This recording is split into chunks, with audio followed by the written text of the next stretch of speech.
Hi guys, welcome back. We're just getting into the big service now after XRoss hard enduro. Like I said in the last video, the bike's going to have a full sort of strip, clean, etc. And one of the things we need to sort out is the electrical issue that we had, which has been developing on and off for a while now with the charging system not working correctly. So I've got the wiring loom out. Let's have a quick look at the bike. Yeah, wiring loom's down here. That's stripped, and we're going to get a replacement wiring loom.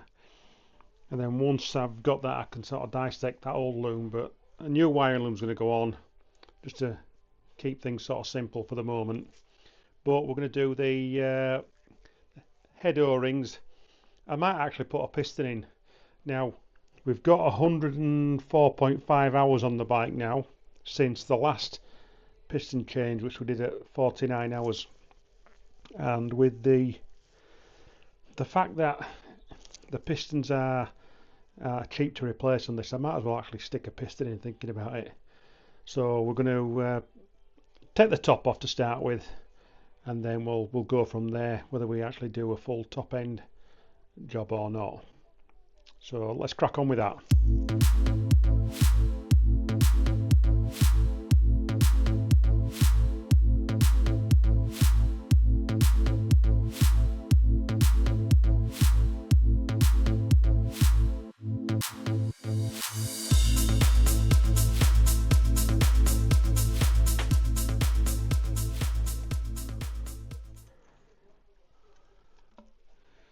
Been running a little bit rich, but that's to be expected with the altitude we've been running at.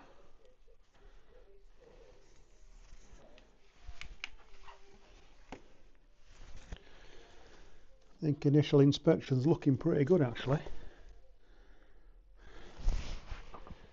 Yeah, all looks good in there. Bit of carbon, but I think we'll get the jug off as well and just see what it's like. I mean, the cylinder, the horn marks, it all looks brand new still. Really.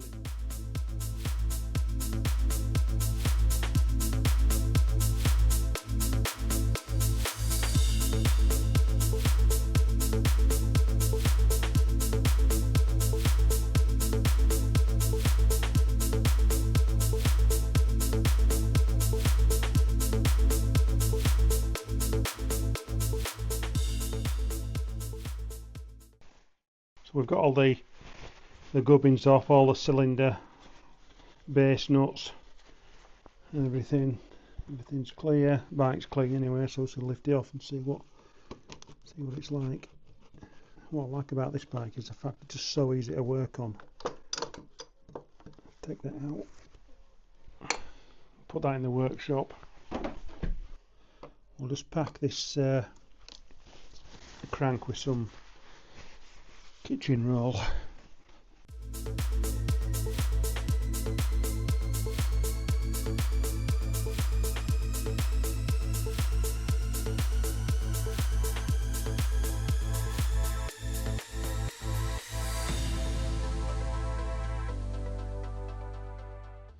So let's have a look at this stuff now then.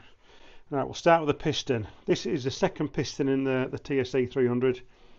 And the first one was put in at 49 hours. We're now at 104.5, and this is a size B.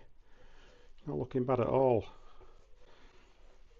Got a bit of blow by at the front here, a little bit there, but I won't say it's drastic. And you can see there's some gas has been passing through the rings a little bit there, but again, nothing major. It's not got past the bottom ring. A little bit of carbon on top, not too thick. That's the cylinder head. You can see it's been running rich anyway. I mean, I was initially running a 168 main jet for UK riding conditions, but with us going to Serbia, knowing it was going to be a little bit hotter, we'll be doing a lot of really long sort of gnarly hill climbs. The engine will be getting hot. I went up to a 172 main jet. Just to help with the lubrication and help try and keep the engine that little bit cooler, and it seems to have done the trick. I mean, there were times in Serbia when the bike was running on, very low on coolant. I think at one point when we had to top it up, It was there was 600 ml of coolant went into the bike, and I think it takes just short of a litre, so it was getting quite low. And on one occasion I did actually boil the bike up, and I had to stop and refill it. It really got really hot, so hot that you could feel a little bit of detonation, and it was like overrunning as well.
I think all things considered, things are looking pretty good. I mean, the cylinder looks new. You can get in there and have a look.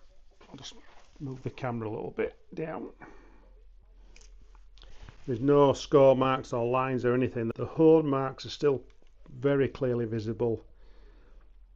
No signs of excess wear or anything. I think that's evident by the piston as well. With the Teflon coating still on, and the machine marks on the piston are all still visible. But I think because we're at this stage anyway, I think I will stick another piston in. It just makes sense. And these pistons being considerably cheaper than some of the competition, and that's for an OEM piston, they're like half the price near enough. It's just worth doing it. Definitely worth doing it. But what I will also do before we put the top end back on is do a power valve service. So I'll take the cylinder up to Eurotech, probably when I come back from Romania. I'll probably do that when we come back from Romania, because we're in no rush to ride the bike anyway. We've got another bike coming, another GPX. You're probably aware, well, some of you might not be aware, that I sold excuse me, I sold the TSE 250R a couple of months or so ago, because we've got a new bike coming. We've got a GPX TSE 250E, the new air-cooled trail bike, which has got the Honda based engine, and it's also got PDS suspension. So that'll be another project when I get back from Romania. So we've got a lot to do.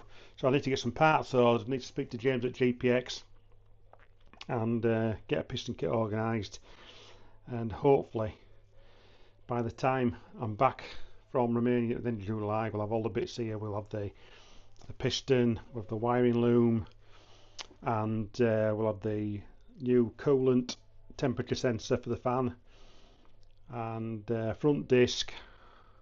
And I think that's about it. That's the main sort of service items we need.